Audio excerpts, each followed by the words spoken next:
ভারতে গিয়ে বিশ্বকাপ খেলবে না আয়ারল্যান্ডও। আসন্ন টি-20 বিশ্বকাপ শুরুর আগেই মাঠের লড়াইয়ের চেয়েও বড় লড়াই শুরু হয়েছে টেবিলের আলোচনায়। বর্তমান পরিস্থিতিতে টাইগারদের ভারতে পাঠানো নিয়ে বড় ধরনের আপত্তির কথা জানিয়েছে বাংলাদেশ ক্রিকেট বোর্ড। বিসিবির স্পষ্ট অবস্থান, বর্তমান প্রেক্ষাপটে ভারত সফর করা বাংলাদেশের জন্য সুবিধাজনক নয়। তবে এবার আসন্ন টি-20 বিশ্বকাপ নিয়ে তৈরি হওয়া জটিলতায় নিজেদের অবস্থান স্পষ্ট করেছে ক্রিকেট আয়ারল্যান্ড। সাফ জানিয়ে দিয়েছে তারা গ্রুপ পর্বের ম্যাচ খেলতে কোনোভাবেই ভারতে যাবে না। আয়ারল্যান্ড ক্রিকেট বোর্ডের দাবি, আইসিসি তাদের নিশ্চিত করেছে যে তাদের ম্যাচগুলো শ্রীলঙ্কা থেকে সরানো হবে না।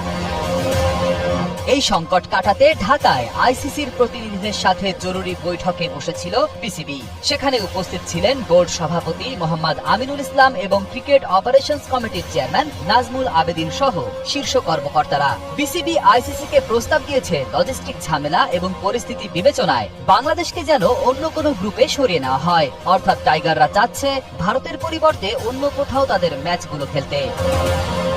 কিন্তু এর মধ্যে বাগড়া দিয়েছে ক্রিকেট আয়ারল্যান্ড। তারা সাফ জানিয়ে দিয়েছে তারা ভারতে গিয়ে খেলবে না এবং তাদের ম্যাচগুলো যেন শ্রীলঙ্কাতেই রাখা হয়। আইসিসিও আয়ারল্যান্ডকে সেই আশ্বাস দিয়েছে। কিন্তু প্রশ্ন উঠছে এখানেই, আয়ারল্যান্ডকে বিশেষ সুবিধা দেওয়া হলে বাংলাদেশের যৌক্তিক দাবি কেন মানা হবে না?